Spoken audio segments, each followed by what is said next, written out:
It's the weekend and you have financial questions that need answering. That can only mean one thing. It's time for Jill on Money, the show that takes the mystery out of your finances. Here's your host, Jill Schlesinger. Welcome, welcome. Oh, brother. Woo-wee. I know, guys, you need a little bit of Pepto-Bismol. You need a little chicken soup for your financial soul. You need a little Jill on Money. This is the program where we take the mystery out of your financial life. And I am telling you that this sounds a little bit different than usual because we are not broadcasting from the Capital One studios. We are broadcasting from a remote location because the CBS News headquarters, the broadcast center rather, was closed. And so Mark and I have been decamped to separate locations where we are recording the program. So, it's not going to sound quite as perfect. And of course, this is not live, but we are talking to you. And as we record, it is the middle of an agonizing week.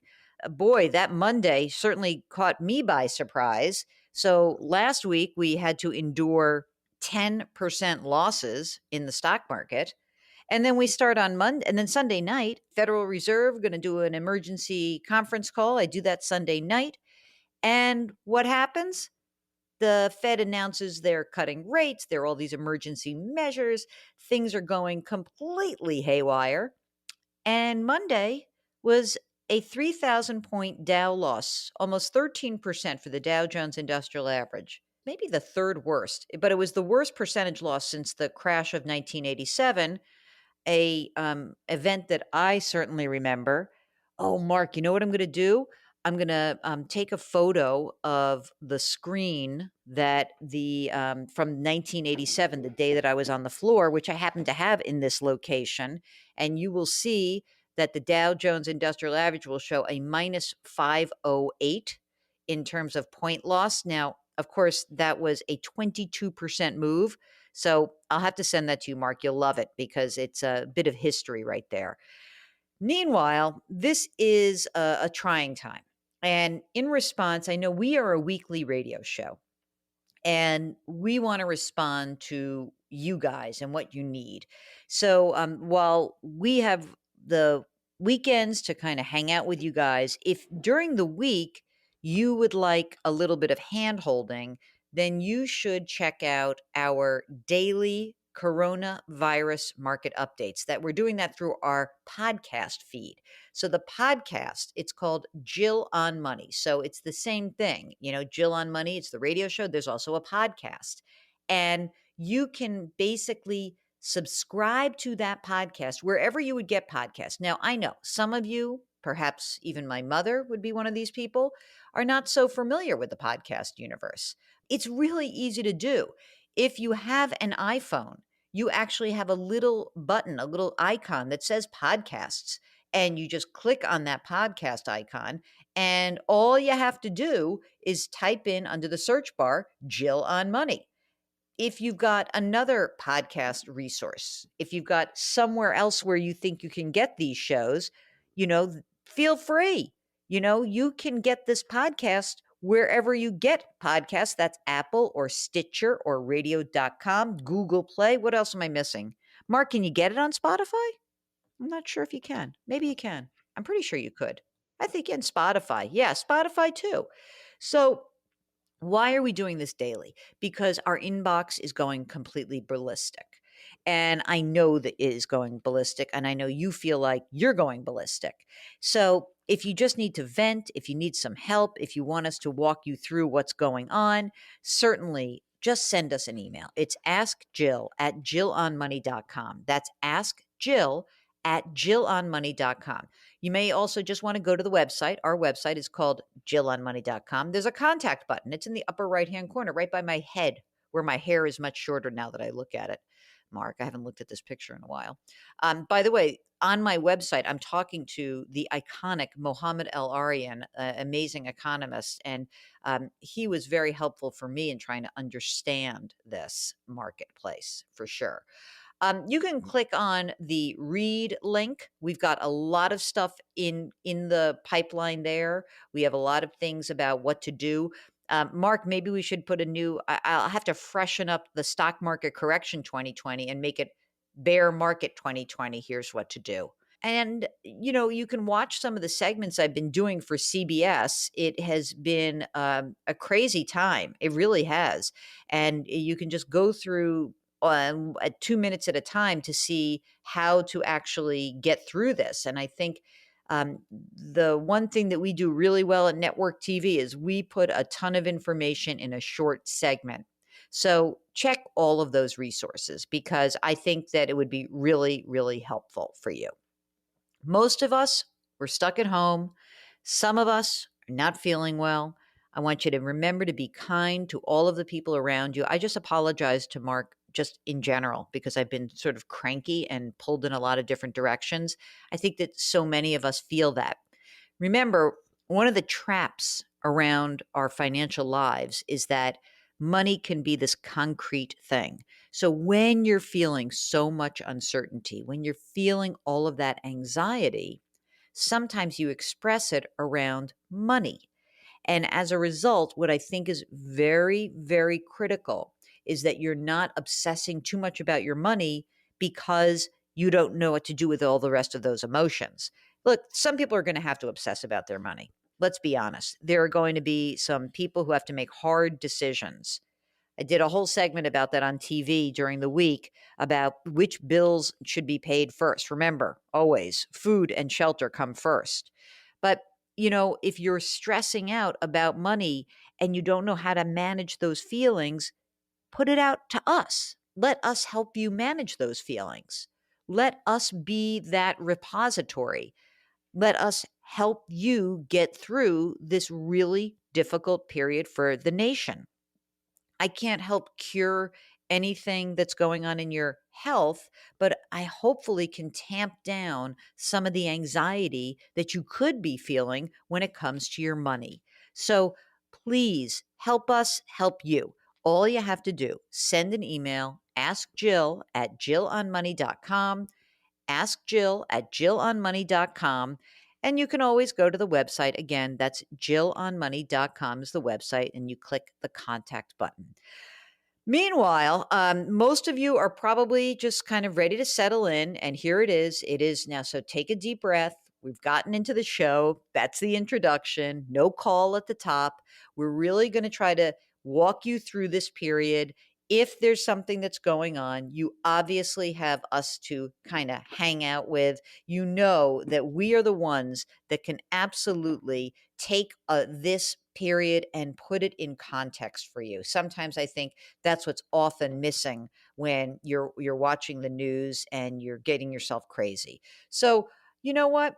When we come back, let's get into more of your questions. All you have to do, send us an email. Ask Jill at jillonmoney.com, and we'll get back to you. And remember, during the break, deep breath, be nice, and then we'll get going with your questions. Okay, we'll be right back.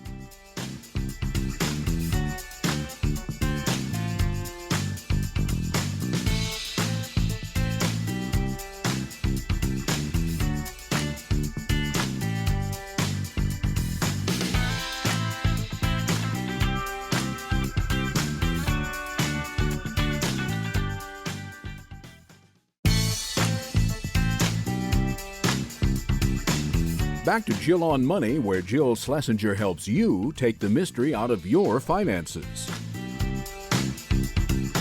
You're back. It's Jill on Money. This is the program, man. This is when we get paid, Mark, to help take the mystery out of your financial life. Well, boy, there's a lot of mystery right now. If you missed the top of the show, just to remind you, the show sounds a little bit different because Mark and I are in different locations. I believe that we are now 100 miles apart, Mark, so I feel sad and distant from you. But please know that I love you dearly. Could be a while like this. We don't know. But we're going to just take it day by day. And that's what I suggest for everybody.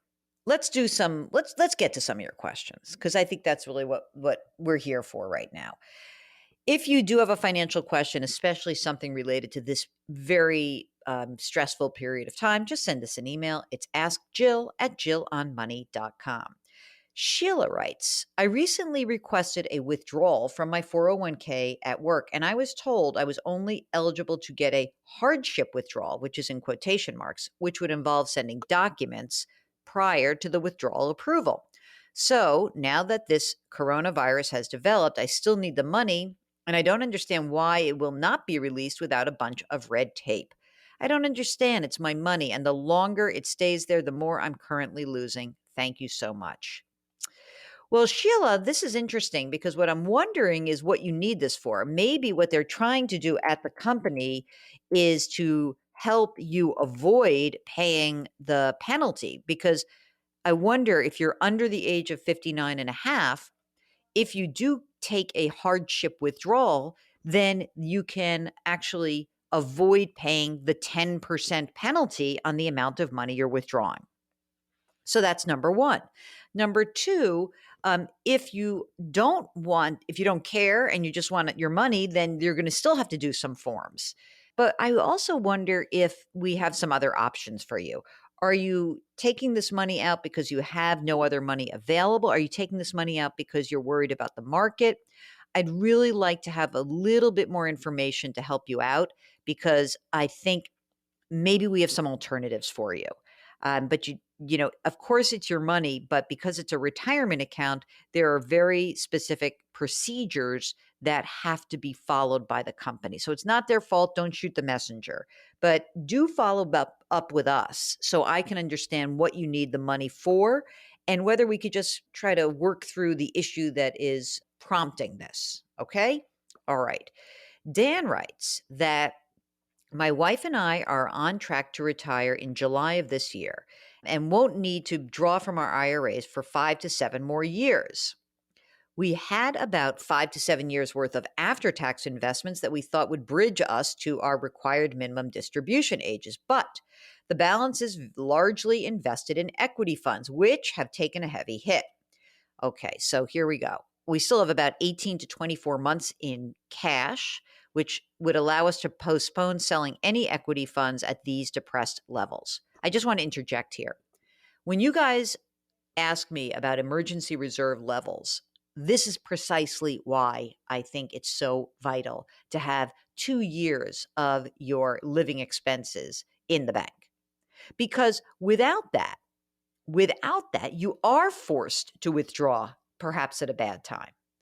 And I just think that at this point, if you're really considering retirement in the near term, having that money built up is going to help you. Back to Dan's question. We're about to make our 2019 annual contributions to fund our IRAs before the tax filing deadline.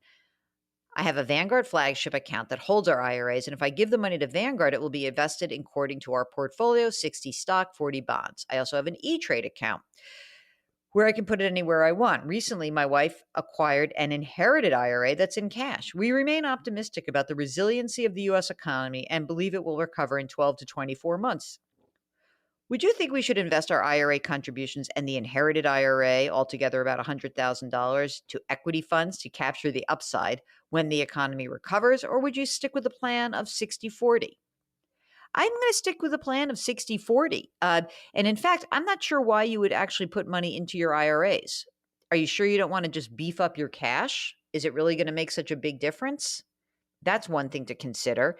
I don't like deviating from the plan. Stick to the game plan. You don't tell me what all of the balances are, but if anything, remember that inherited IRA, if you inherited the money before the end of last year, you can spread the distributions over the course of your life. But if you inherited the IRA this year in 2020, you have 10 years that you have to take it out. So one thing to consider is if you are going to take more risk, and you have the ability to spread those distributions out over the course of your life, maybe that's your one account to take a little bit more risk in. But I don't know. If you don't have to take risk, then don't take risk. I don't know where the bottom is. I agree. I think that probably we will be recovered in 12 to 24 months, but I don't know. Who knows? And if that's the case, it's really tough for you to start guessing where to get in, where to get out, and how to manage your retirement accounts based on what you think's going to happen. What do we know? We've never been here before. So let's be smart about this ourselves and just stick to our game plans, okay? Great. Thanks so much for writing. Ken writes, Hello, Jill, a listener and appreciator of the show normally, but I very much appreciate these bite-sized shows dedicated directly to what's going on right now. For me, what's going to happen short term is going to happen. I'm basically a passive set it and forget it investor looking to retire in no sooner than 10 years, more likely 20. Okay, here comes the question from Ken. My question: where should I direct my investments starting now and going forward to best position myself for the inevitable recovery?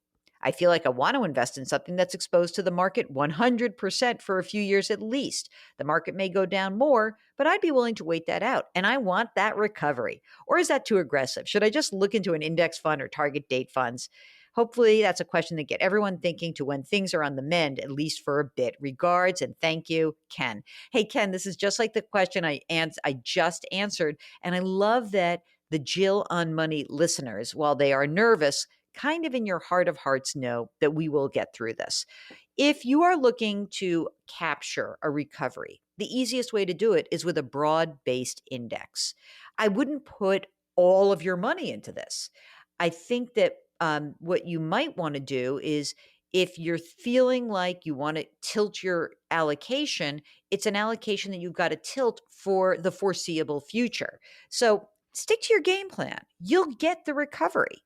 If you really wanted to just kind of go for it, you could certainly take a small position, and I mean maybe 5% of your total invested assets, and play with it a little bit. That's the way to do it. Just a little bit of extra. But just know it could be a very bumpy ride. And you know me, I'm a merry-go-round kind of gal, not so much of a roller coaster gal. So I myself don't think that it's so smart. I think generally, if you got money to invest, now's a good time to certainly do it because you just stick to your game plan. But that doesn't mean you put all of your chips on number 6 or number 9. Mark, what's your favorite number? Oh, it must be number 8, isn't it? What's your favorite number? Number 8. Mark, did you know that I wore number 8 in soccer for my whole career, right? Yeah. All right. So Mark and I, number 8s. And also Mark's kid, he's a number 8 too. Okay. All right. You are listening to Jill on Money, and we are trying to hold your hand, answer your questions, and really try to walk through this period of time, letting our emotions bubble up, but not let them actually make the decisions for us. So we're going to acknowledge these emotions, but what we're also going to do is we're going to put them up on the shelf and make the best financial decisions that you can make for your situation. If you've got a question, it's Ask Jill at JillOnMoney.com. Ask Jill at JillOnMoney.com or hop onto the website, JillOnMoney.com. And we're going to go to a break. We'll be right back with more of your questions.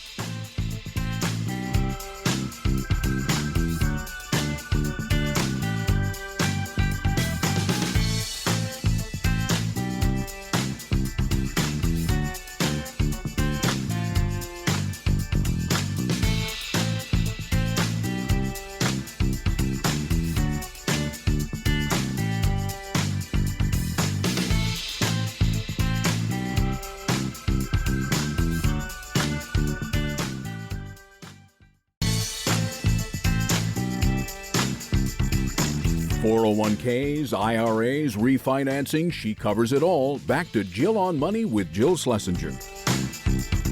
You are back. It's Jill on Money. And if you have something that's, I don't know, floating in the universe, maybe it's some last minute tax planning you're doing, or maybe it's not last minute. Maybe it's something that comes up because of your tax planning. You know, it's interesting. I think it's a great time to kind of give yourself a review of your overall financial life, because what this time does is it focuses you. And maybe you got your 1099s from your retirement accounts. Maybe you got all the year-end statements from financial advisors or CFPs, whatever it is. This is a fantastic moment to take stock of where you stand.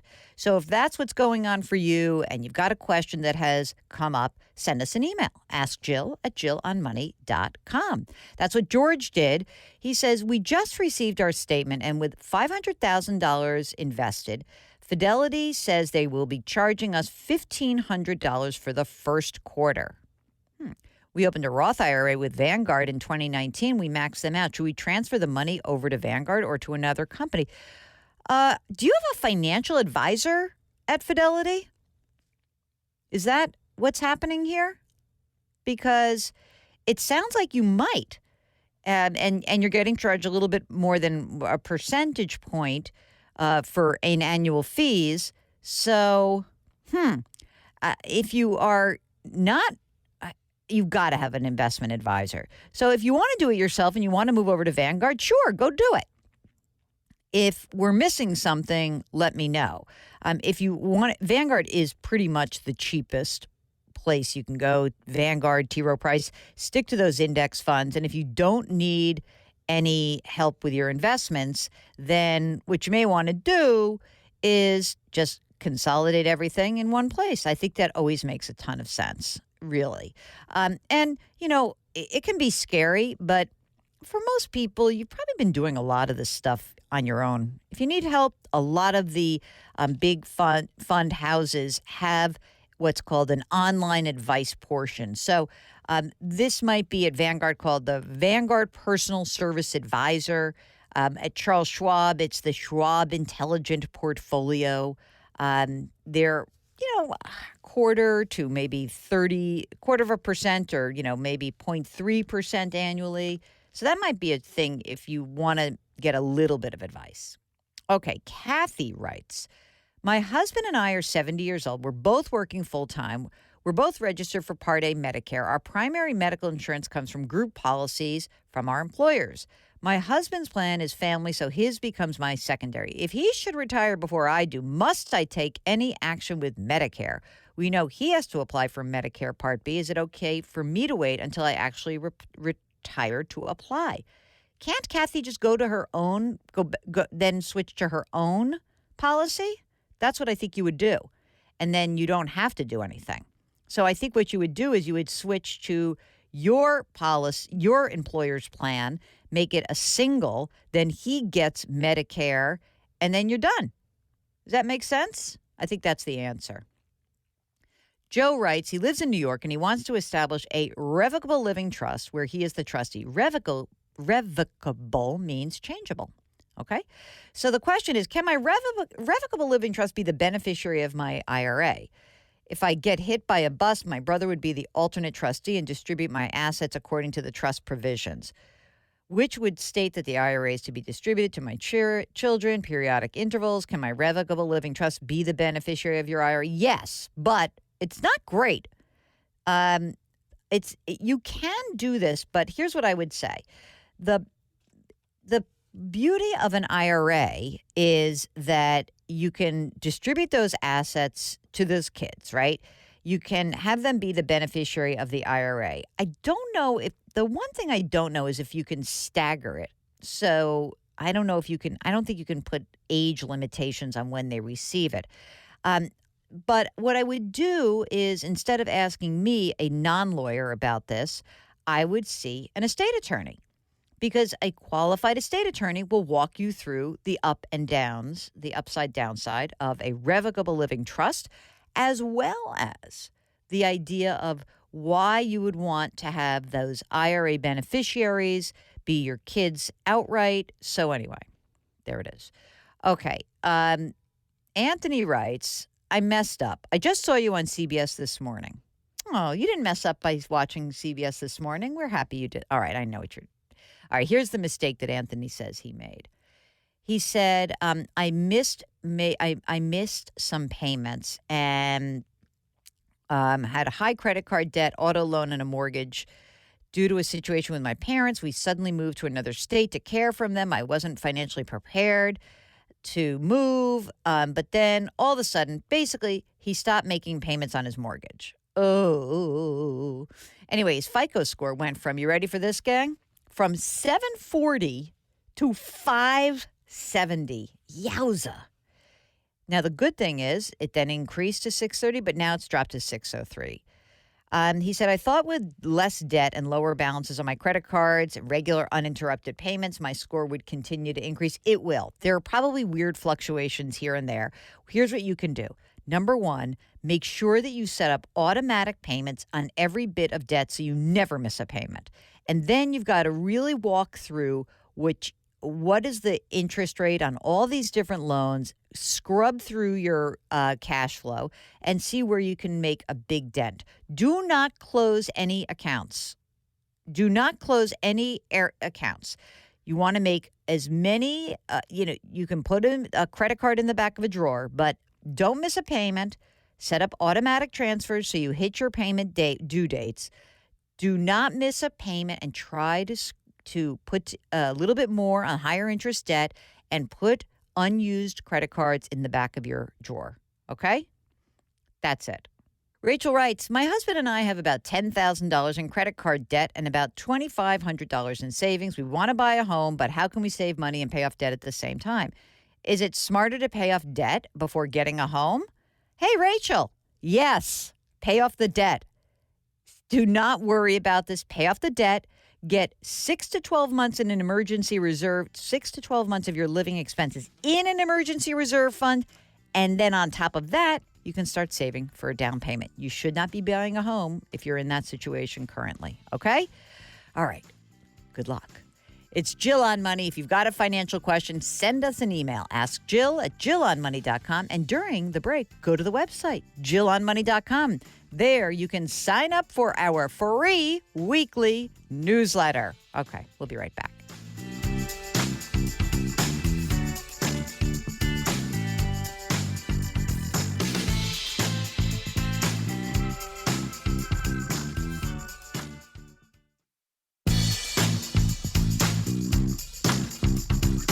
Welcome back to Jill on Money, where Jill Schlesinger takes the mystery out of your finances.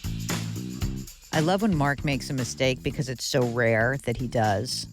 So I just want to have a moment here to enjoy it. I usually make all the mistakes in this duo. Feels good, Mark. Great. Okay, thanks. You're back. It's Jill on Money. And if you've got a financial question, we'd love to hear from you. Say hi to Mark when you send that email. He's the one who kind of monitors the inbox and makes sure that we get to everything. Say hi. Hey, Mark, how you doing? Mark, when are you actually going to get married? Ask that question so I can stop asking it. Everyone, when you send your next emails in at askjill@jillonmoney.com, start with, Dear Jill and Mark. Hey, Mark, when are you finally getting married? Let's start with that. All right, don't blame it on that, Mark. Okay? All right, but let's get a date on the books. I want to be your flower girl. Okay, Tish writes a follow-up question to our episode about Facet Wealth. If you guys did not hear that episode, you can go back to jillonmoney.com and just you can go through the archive there. But essentially, Facet Wealth is one of these new companies. It's sort of a hybrid, all right? And so we had this guy, Brent Weiss, on the show, and he talked about, what this company does, which is instead of charging a percentage of assets that they manage, they charge a fixed fee. And it's like $40 a month, somewhere between $500 and $5,000 a year. And so it's kind of interesting. It's a really interesting model. And Tish has basically asked the question like, hey, do you think this makes sense for us? And says that she has, wants to know that I want to know about allocation and sort of a big picture. So is it worth it? Should I do the monthly fee, or could it be resolved in a few hours? So your alternative to Facet Wealth would be to find somebody to just do an overall financial plan for you and have that person do it by the hour and see how much it will cost, and you can compare it. I would suggest that you talk to maybe a NAPFA advisor, a National Association of Personal Financial Advisors, NAPFA.org, that could be a good place to start. Might make a lot of sense. So check it out and we can compare what the prices are. All right, Lynn writes that she is currently maxing out her 401k that she started in September of last year. And I'm confused about how to handle $7,000 IRA deposits. My Vanguard advisor group told me to make bi-monthly deposits in my existing rollover IRA. They're after tax because I don't qualify for any deduction. The advisor said, oh, brother, this is a long story here. Okay. I see the problem. So anyway, she was trying to do a backdoor Roth. So a backdoor Roth is you put money into a non-deductible retirement account, and then you quickly convert it into a Roth IRA, and then you have no problem with the income limits. But the problem is that the existing rollover IRA, if someone told you to do that, that probably was pre-tax money, and now you've screwed the whole thing up. So what I think you need to do is, number one, remember that you cannot do a backdoor Roth if you've got this other money in an IRA rollover. It kind of messes up the whole thing. And so you've got to be very careful if, again, the existing rollover IRA is the problem, okay? That messes up the calculation. What you could do is take your existing rollover IRA, and then you could roll that into your current 401k.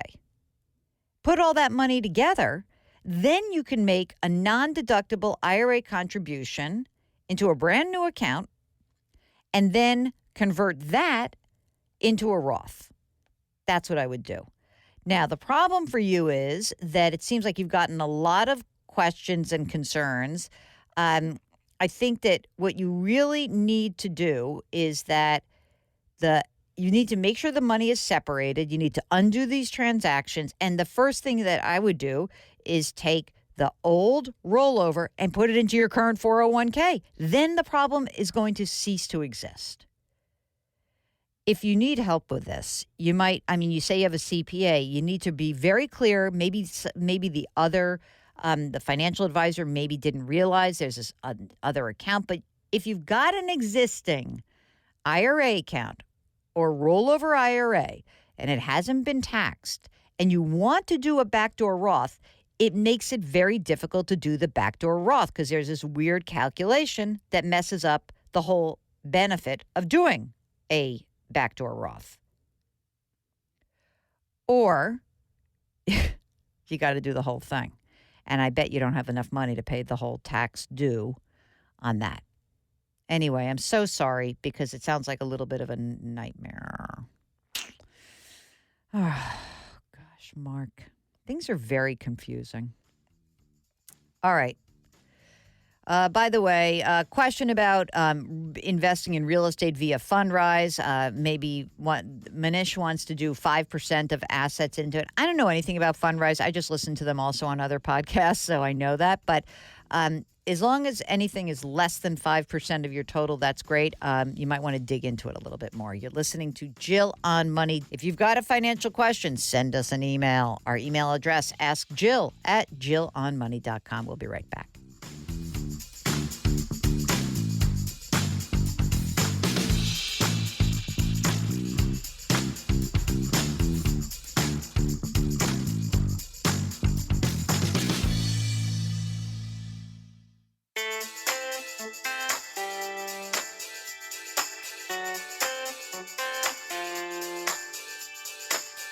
You're back. It's Jill on Money, and we are not broadcasting, but we'd like to give a little nod to our friends over at Capital One. Capital One, what's in your wallet? The reason why I say we're not broadcasting is that we're not in the physical studio. But, okay, what if I did it this way, Mark? We're broadcasting from the Capital One remote studios. Capital One, what's in your wallet? That's probably better. Okay. It's a crazy time. We get it. We want to hear from you. The email address is askjill@jillonmoney.com. And here's a note from Jim, who writes, "Good morning, Jill. While what I'm going to say may not have extensive research, I'm hopeful there's logic and common sense. No doubt the world is in unprecedented territory, and there will be fallout for an extended period of time. As I watch the news, thank God he watches the news, I see the majority of financial analysts describing horrible market futures. My question is this: I have X number of shares today, most likely, barring reverse splits or companies going out of business. I will have the same number of shares tomorrow. The market, as we know, rises over time.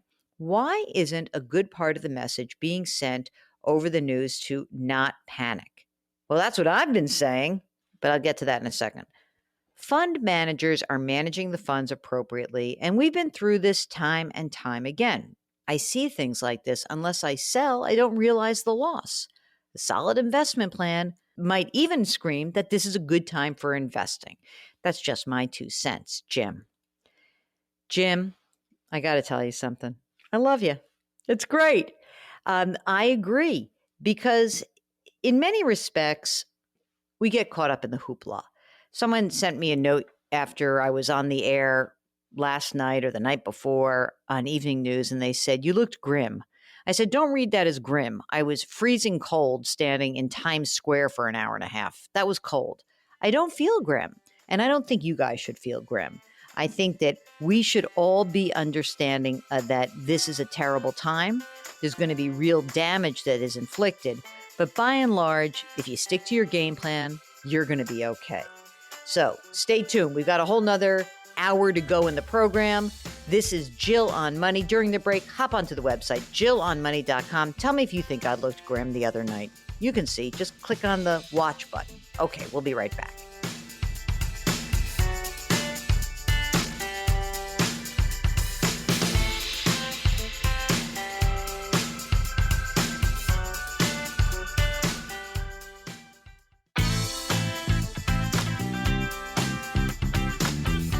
It's the weekend and you have financial questions that need answering. That can only mean one thing. It's time for Jill on Money, the show that takes the mystery out of your finances. Here's your host, Jill Schlesinger. Welcome back. It is hour number 2 of the Jill on Money show. While we should be in the Policy Genius studios, we're not. Mark and I are working remotely. It's a little coronavirus issue. But it's all right. We're getting through it. Policy Genius, by the way, I just had breakfast with the CEO of Policy Genius, check in on that business. Fascinating. And I wanted to, check in. I like to know what our sponsors are doing so we don't have some weird things. So I check in. And Policy Genius is doing just great. It's the easy way to compare and buy insurance. Just go to policygenius.com. Okay. Stressful week. Really stressful week. I get it. Now, what are you going to do to manage that stress? You're going to call on us, I should say, by sending an email, askjill@jillonmoney.com. And you can also go to the website, jillonmoney.com. We can we have a contact button on the upper right-hand corner. I've been doing a ton of TV. You can subscribe to our podcast. We're doing daily podcasts now. We're even doing them on the weekends. How about that? Just to get through this, because you guys have been sending us all these emails and we want to make sure that we're responsive. But what better time to have a guest like our guest who we've lined up?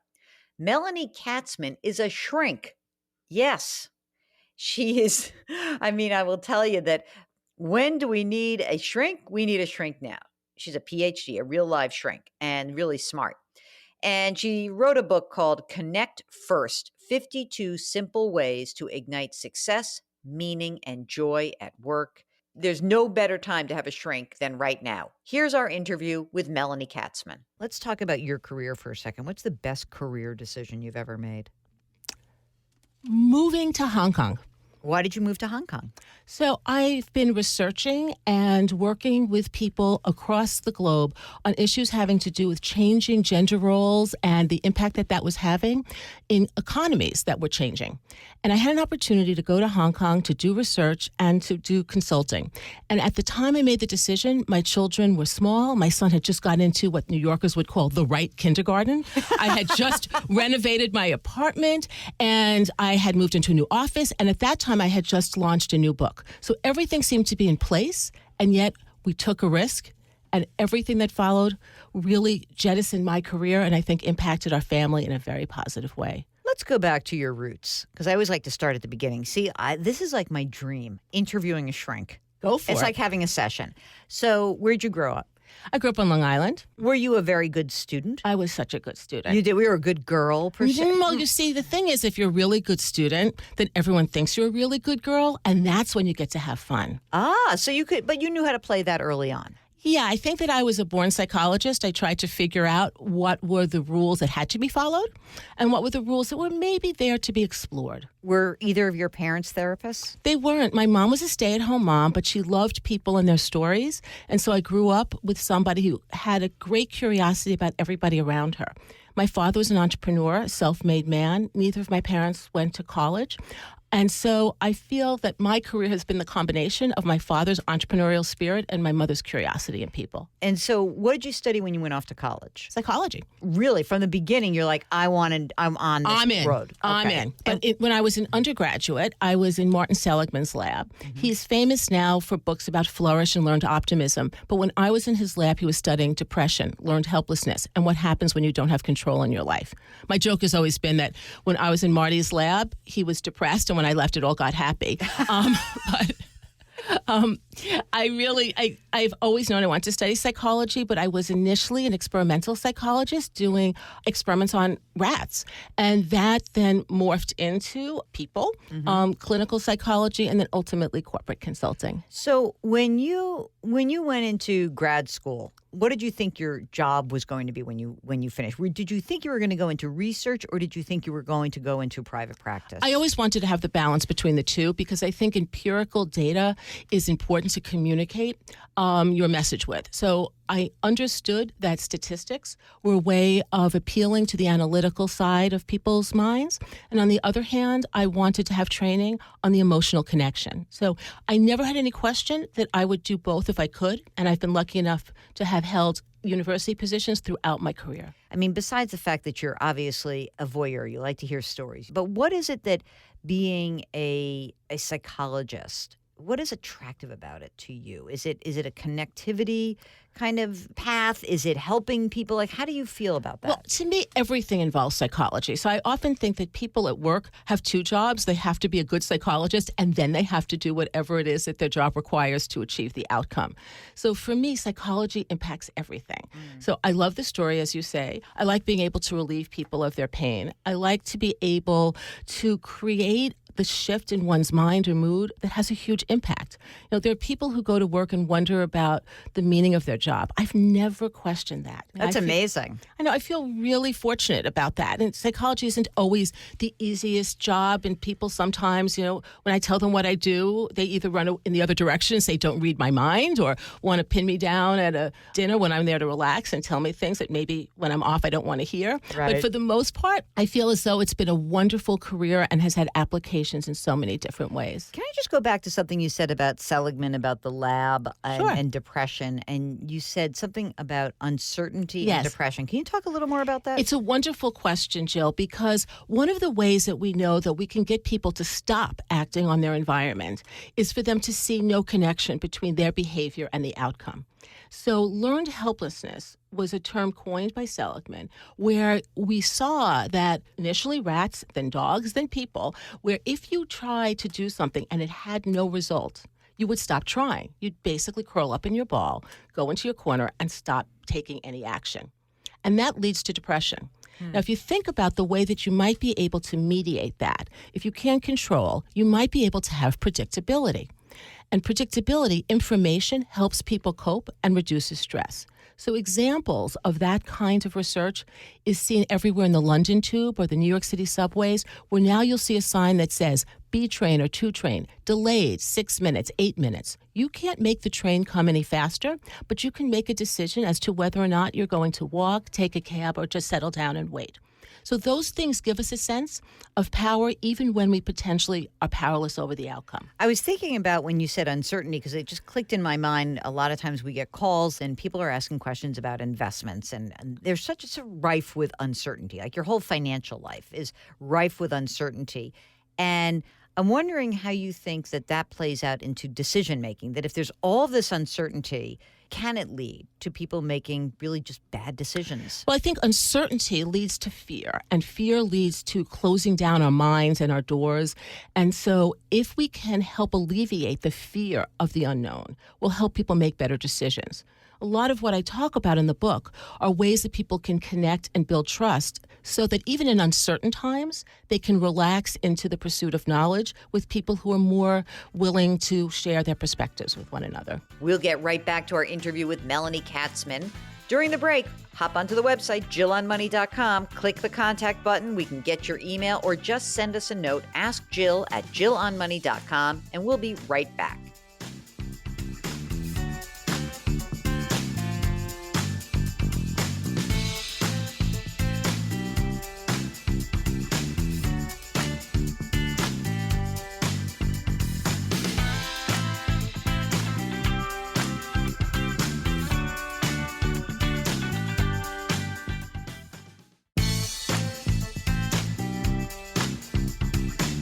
Back to Jill on Money, where Jill Schlesinger helps you take the mystery out of your finances. You're back. It's Jill on Money. This is the program that's here to hold your hand and entertain you a little bit as well. We've got a really good guest with us. And, when do we need to shrink more than these turbulent times?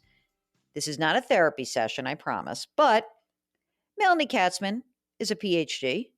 She's really more into research, very smart, and we are so happy to have her.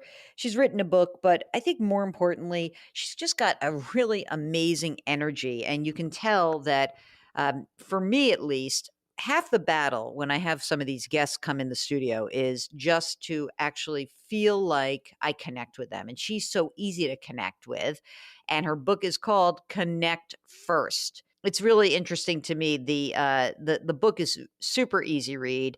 She actually can make some of this process of navigating your work life pretty easy. And so I hope you enjoy the next part of this interview. It's Melanie Katzman, and we are chatting it up. Hang on, here we go. Okay, so when a company hires you, let's just say that, I introduce you to my boss on the way out of CBS, what are they getting when they engage you? What are they usually hiring you to do? Really, what they're getting is an opportunity to have an outsider articulate often what's going on inside in terms of the dynamics between a group of people or individuals. So I'll come in and I'll work with companies small and large to help them decode the emotional messages, to make them overt, to clear the obstacles that often occur when the project plans are set and the organizational structures are drawn out. But people are in those roles. They're filling those boxes with personalities, and that's where things get tricky. I highlighted this because I thought it was a great beginning. In your preface, you write that you're organizing this into 7 sections, but I do think that these 7 sections are essentially what we're all striving for when we come to work. And the first is to establish respect, engage all of your senses, become popular, grow loyalty, resolve conflict, fight fear, have a big impact.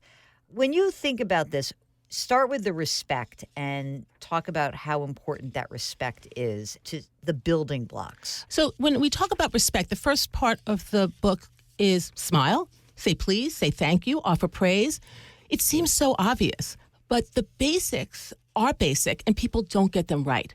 And again, in an effort to be fast and efficient, we often don't do the very thing that will allow things to move quicker. And sometimes some of the parts of the book I thought were like, well, this is just good manners. And I guess people don't learn good manners anymore. However, I love this one, which was chapter 8. 8 is my lucky number. See everybody. Yes. Those on the margins often have greater perspective. I almost thought, like, I didn't even need that next sentence. See everybody. I worked with somebody in this building who would walk in the door, is a very famous person, no longer here, would neither smile nor engage with anybody until a quote-unquote important person came across his path. And how'd you feel when that happened, Jill? Right, exactly. How I felt is like I wanted to put his head through a window. Right. And that happens all the time. So good people don't do good things because they're pissed off. They feel marginalized. Being ignored destroys our soul. As you say, there are things in the book where people are going, that's the basics. I'm going, yes. But do you see everybody in the room or only the people you think are important? Do you walk into work and check your phone and miss the opportunity to just smile and engage with your fellow colleagues? Do you ride the elevator up 35 floors and not do the natural networking that can happen in a shared commute in a building with people who are all working on the same thing? Or, so we have these moments all the time. We miss them. And that's why I wrote this reminder. And what's so funny is that I was thinking about this, that I always smile at people when I'm walking my dogs, up on the Upper West Side. And, there's like a dog owner culture. Sure. You see each other. There was a part of the book where I was really laughing because it's something you smile at somebody and sometimes that person's sort of taken aback. Yes. And you're like, why aren't you smiling back? But on the other hand, I sometimes think like, I don't know what happened to that person 5 minutes before he or she saw me. Right. But it's the odd person who doesn't smile back. We're biologically wired to connect. And a smile is an immediate effort to get a reaction out of somebody. And it's almost infallible because I smile at you. Your natural tendency is to smile back. If one of those dog walkers had a particularly horrible day, then maybe that despair is overshadowing your beautiful smile. But I would encourage most people to experiment with smiling and see what happens. And saying hello to people who are just, random, have nothing to do with your world. It just makes your day go smoother and better. And again, this sounds so simple, but it sets a tone for your day. And then the tone you set for the day will impact the way you show up at work. And how we show up is what this book is about. It's about how your presence makes a difference for yourself and for others. You also have something interesting in the book about you have to be able to not necessarily be an immediate problem solver. And I found that interesting because a lot of executives and managers are seen as like, fix it. Just fix it. Like, we have a dysfunctional organization. You just hired Melanie and now it's going to be fixed, right? Yeah. And what is the response to that? What's the appropriate response? So you want to set, as a manager, you want to set the stage for people to do their best work. That doesn't mean you do that work. So I know Sheryl Sandberg wrote a book about lean in, and I certainly understand the reason for that. But I often find myself encouraging people to lean out, to provide the safe space for people to feel respected and able to experiment with their own ideas. So you want the people around you to feel that they can come to you with potential solutions, and you're there to facilitate their answers, but not to always push yours. Yeah, that's interesting. I had interviewed the guy who is head of Dunkin' brands, like Dunkin' Donuts, and he's a British guy. And he said he used to have this open office hours, and he would have an hour, and he would basically say to people, what's on your mind? Yep. And I thought that's kind of a cool thing. I mean, look, at some point you need someone to be the decision maker, but you want to be able to make a decision based on all the available information. Exactly, Jill. So this is not about abdicating responsibility. So when I say lean out, I'm talking about deliberately putting a pause in. That in the race to the finish line, we sometimes lose critical data because we're moving so quickly. We're not looking, seeing, listening, or making ourselves available for people to come through the door and share their perspective. How can we balance that with what we used to call in the money management business as analysis paralysis? That I'm going to scorch the earth, do every bit of research, and I just have a really hard time pulling the trigger. Even after I've listened to everyone and talked to everybody, I wonder, is that grounded in some just I don't want to make a mistake? Or Well, I think so. There's a couple of chapters actually in the book that speak to that. One has to do with role clarity.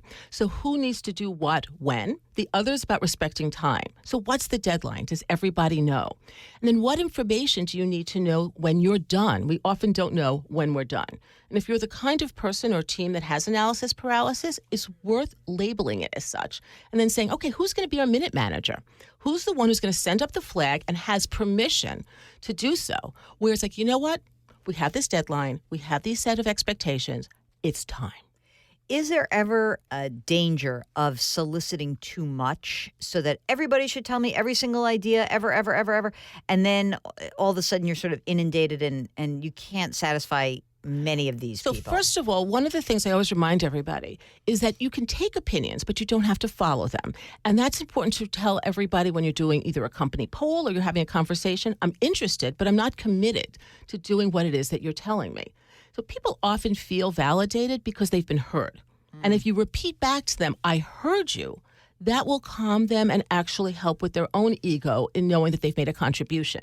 Whether or not you follow the advice, that's something else. In your training as a therapist, is the training such that usually you're trying to get the patient to come to the conclusion him or herself? I'd say that that's a basis, but it's also about, I think, providing the guardrail sometimes and saying to someone, you're veering off in a direction that may not be helpful for you. And also, there are times when I do share my perspective. I know that there's a school of therapeutic training that says that, you should be more of a blank slate. And I don't 100% buy into that. People are paying for my expertise. And over the course of 3 decades, I've accumulated quite a bit of expertise, and I feel a responsibility to share it. We'll be back with more of our interview with Melanie Katzman. During the break, hop onto the website, JillOnMoney.com, and check out some of the things that we've written to help you cope during this crazy period of pandemic, how to manage your life, your emotions, your finances. That's what we're here to help you do. It's Jill on Money. We'll be right back.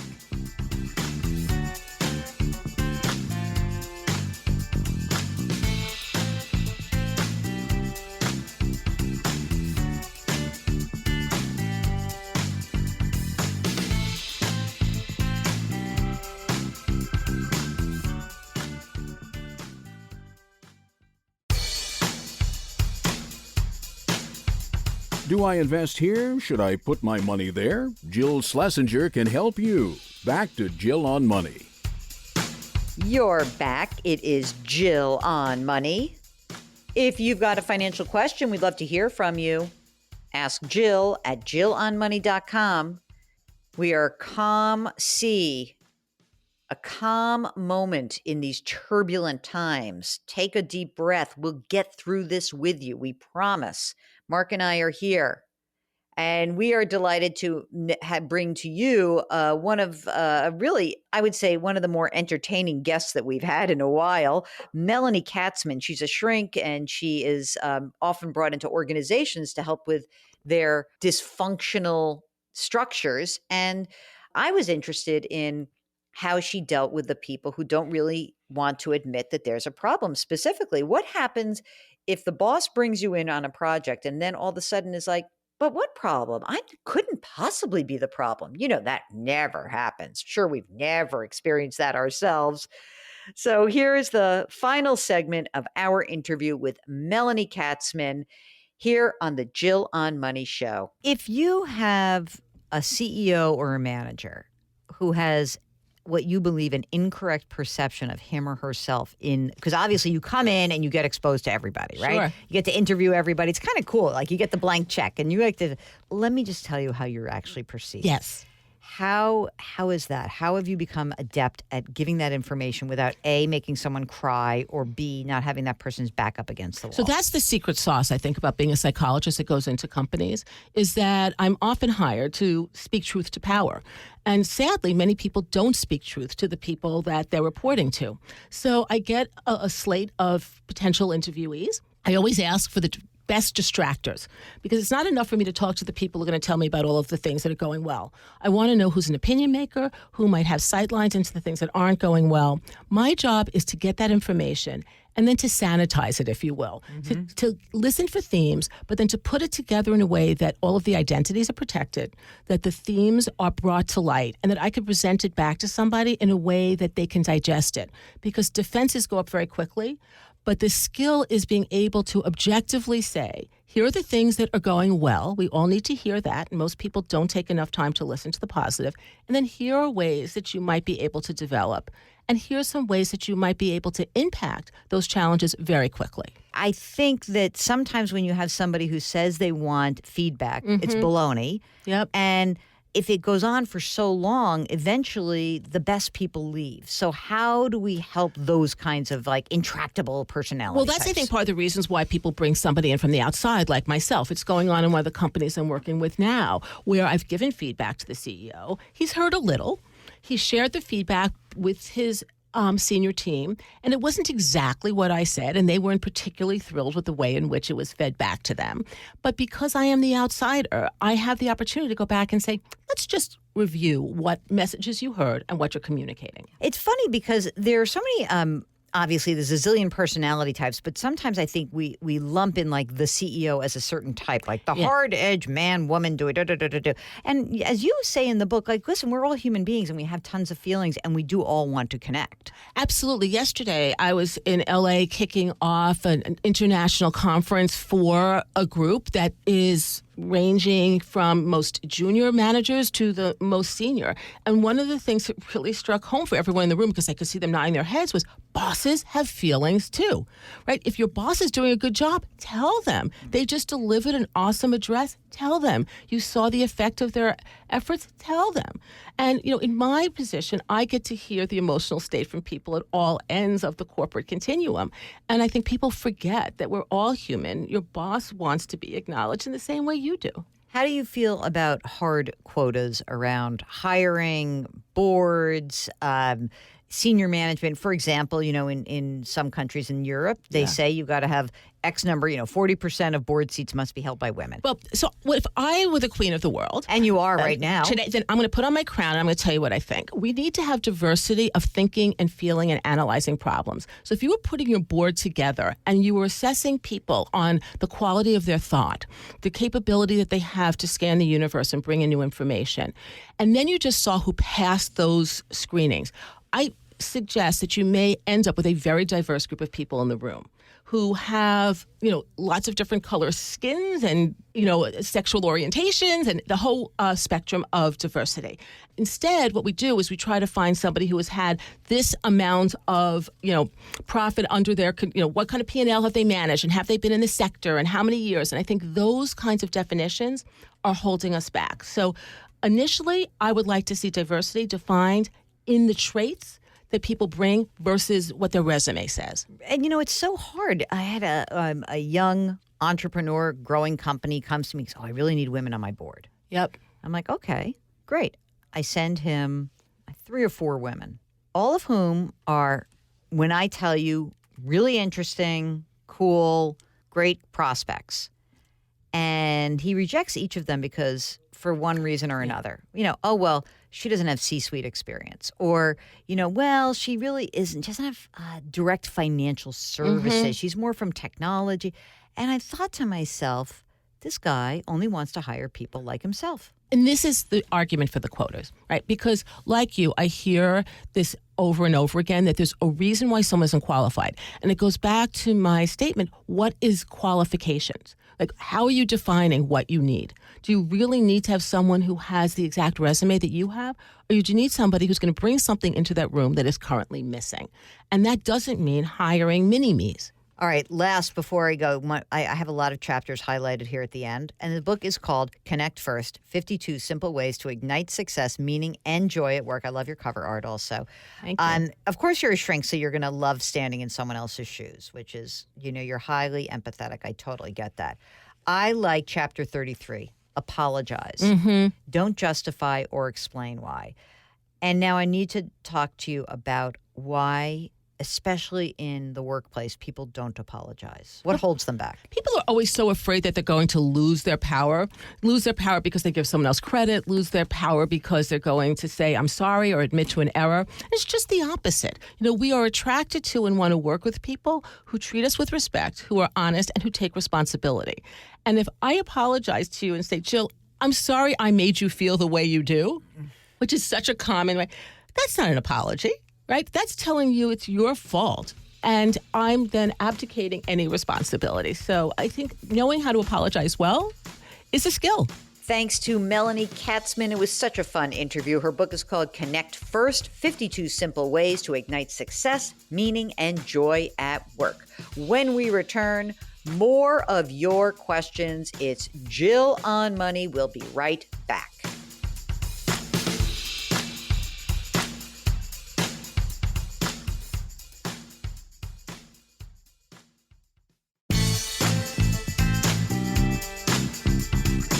401ks, IRAs, refinancing, she covers it all. Back to Jill on Money with Jill Schlesinger.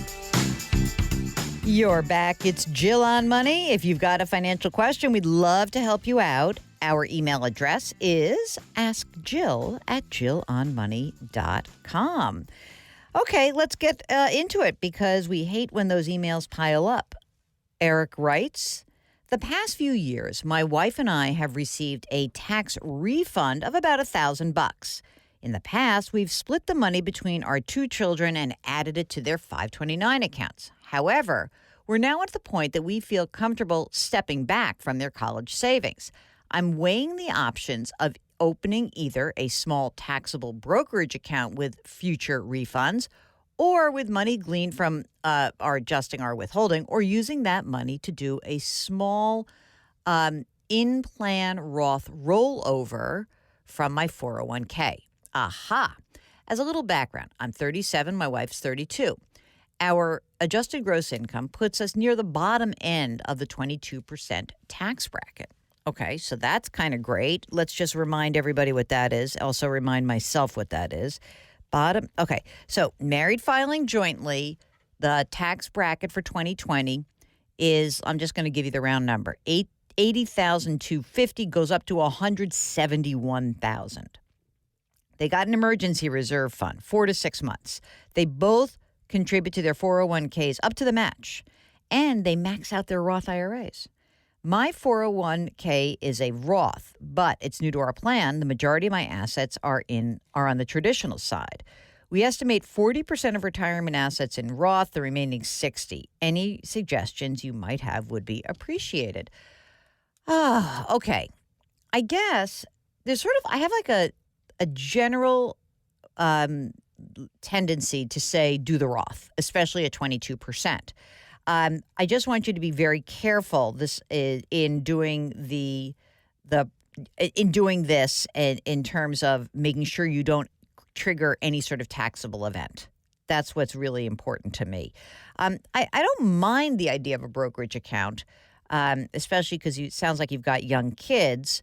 But obviously the Roth is more tax efficient. So presuming that you can do this without messing yourself up and following all the rules and making sure someone's holding your hand, I'm okay with that. I mean, I guess that the most important thing to remember is that when you do any of these transactions, you've got to really check the rules.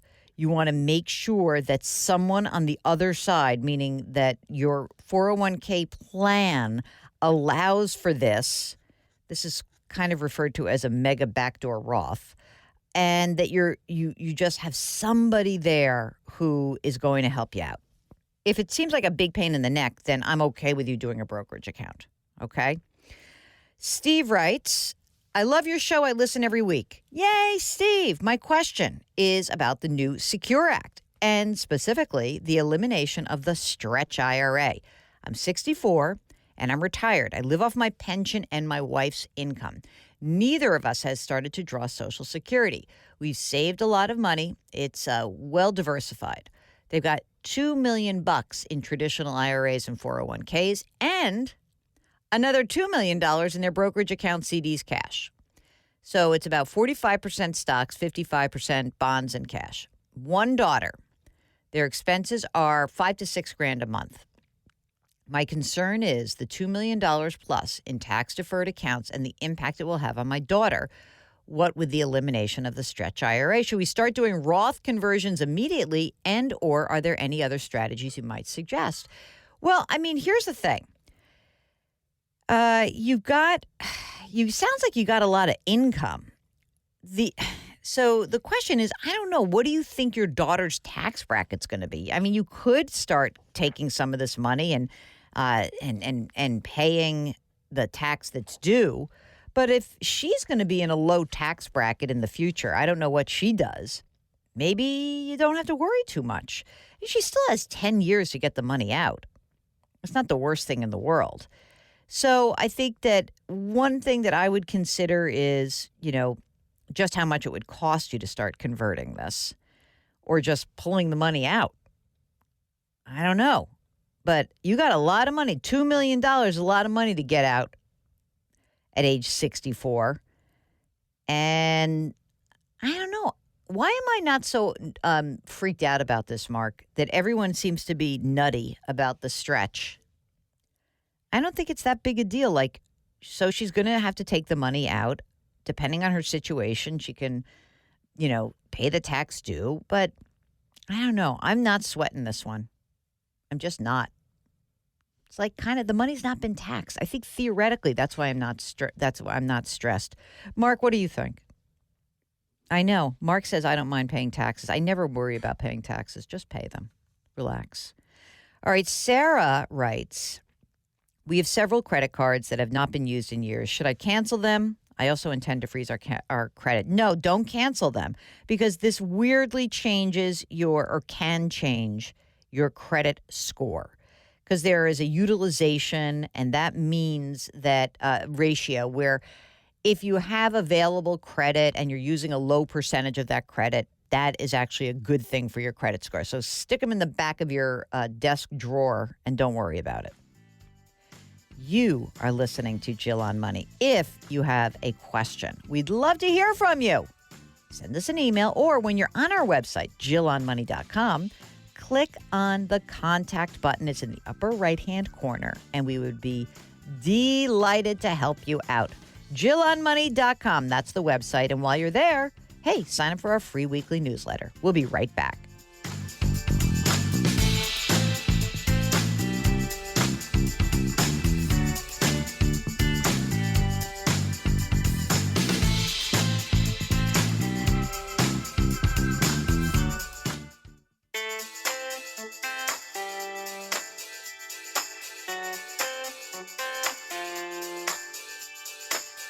You're back. It's Jill on Money. If you've got a financial question, we'd love to hear from you. Our email address is askjill@jillonmoney.com. We are broadcasting from the Policy Genius remote studios. Policy Genius is the easy way to compare and buy insurance. Just go to policygenius.com. All right, before we finish the program, I do want to tell you that we are here for you, and this is a radio show, and we are out every single weekend, and that's great. If you want more of us, we are actually putting together a daily podcast now. We used to put it out twice a week. Now we're doing a little special edition just because times are tough and things are very strange out there. You can download our podcast, which is called Jill on Money, anywhere you get your favorite podcasts, Apple, Stitcher, radio.com, Google Play, Spotify, wherever. So check it out. Might give you a little bit more of us than you need, or maybe it's exactly what you need. Once a day, quickies. Okay, this is from Guillermo, who says, I hope you're well. I love the show, and I'm listening to it from the very beginning to learn as much as I can. I have money invested through a robo-advisor at a very aggressive rate, which I decided to do as I'm only 30 years old. It was growing steadily, and since it's a robo-advisor, I don't sell any specific stocks. I just move money out of it. Okay, so here's the problem. He's lost a whole bunch of money, about 25% of the value, because he was so heavily tilted towards stock. Question, should I remove my money and then put it back in a few weeks so I can have some of the value gained before? I don't know what the implications this has on taxes, especially since I save it and use it as a tax loss harvesting strategy. Guillermo in Texas, no, don't touch it. You know what? You decided to be on this ride. You're on the ride, man. This is what it means to be an investor. It stinks. It's scary, but you're now in it. And if you don't need this money, don't touch it. And I bet you don't need the money because you know what? None of us knows how to time the market. None of us knows how to time the market. That's what I want you to keep in mind because otherwise that's failure. Failure right there. We don't do that. All right. Thank you so much for listening to the program. Again, if you've got a question, email us, askjill@jillonmoney.com. Stay safe, stay healthy, and be nice to each other. We'll see you soon.